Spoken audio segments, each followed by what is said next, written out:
અમદાવાદ અમૂલ આણંદમાંથી છૂટા કરેલા 105 કર્મચારીઓનો મામલો વકર્યો છે। આણંદ અમૂલમાંથી છૂટા કરાયેલ કર્મચારીઓનો મામલો વિકર્યો છે। અમૂલના ડિરેક્ટર રાજેન્દ્રસિંહ પરમાર અમૂલ પહોંચ્યા છે। અમૂલે પોલીસનો કાફલો બોલાવવાની ફરજ પડી છે। છૂટા કરાયેલ કર્મચારીઓને 24 કલાકમાં પરત લેવાની માંગ ઉઠી છે। કર્મચારીઓને પરત લેવામાં નહીં આવે તો આંદોલનની ચીમકી પણ ઉચ્ચારી છે। આણંદથી સમાચાર મળી રહ્યા છે। અમૂલ ડેરીના એમડી અમિત વ્યાસને આવેદન પણ આપવામાં આવ્યું હતું। અમૂલના ડિરેક્ટર રાજેન્દ્રસિંહ પરમાર અમૂલ પહોંચ્યા હતા। અમૂલે પોલીસનો કાફલો બોલાવવાની ફરજ પણ પડી હતી। આણંદથી વિગતો મળી રહી છે। છૂટા કરાયેલ કર્મચારીઓને 24 કલાકમાં પરત લેવાની માંગ ઉઠી હતી। કર્મચારીઓને પરત લેવામાં નહીં આવે તો આંદોલનની ચીમકી પણ ઉચ્ચારી હતી। આણંદ અમૂલમાંથી છૂટા કરાયેલ 105 કર્મચારીઓનો મામલો વકર્યો હતો। આણંદથી વિગતો મળી રહી છે। અમૂલના ડિરેક્ટર રાજેન્દ્રસિંહ પરમાર અમૂલ ખાતે પહોંચ્યા હતા। અમૂલે પોલીસનો કાફલો બોલાવવાની ફરજ પણ પડી હતી। છૂટા કરાયેલ કર્મચારીઓને 24 કલાકમાં પરત લેવાની માંગ પણ ઉઠી હતી। રાજેન્દ્રસિંહ રાઠોડ કરણી સેના રાષ્ટ્રીય પ્રવક્તા છું। સાહેબ એ બતાવો કે આ ઇસ્યુ શું છે અને તમારા દ્વારા કયા પ્રકારની રજૂઆતો કરવામાં આવી છે અને તમારા લોકોને શું માંગ છે?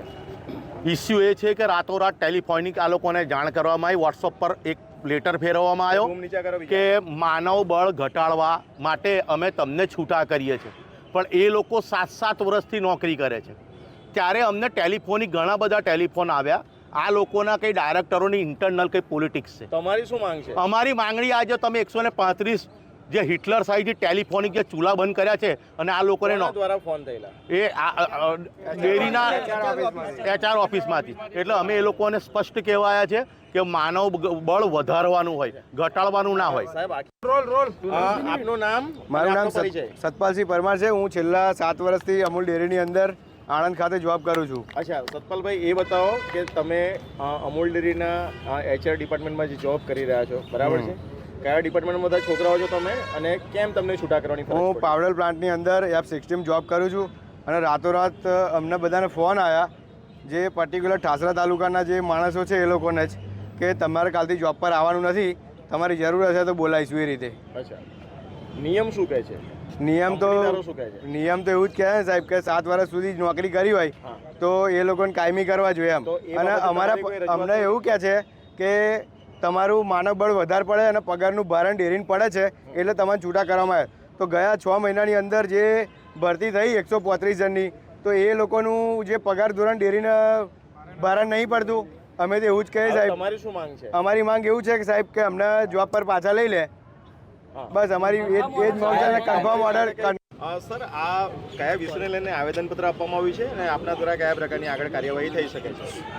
આજે બધા જે અહીંયા બધા ભેગા થયા અને મને આ એક આવેદનપત્ર આપવામાં આવ્યું છે, જેના અંદર હ્યુમન રિસોર્સ સોસાયટી HRS ના કોન્ટ્રાક્ચ્યુઅલ એમ્પ્લોઈઝ 101 જેટલા એમ્પ્લોઈઝને આપણે નોકરી પર નથી આવવા માટેનું જાણ કરવામાં આવેલ હતું।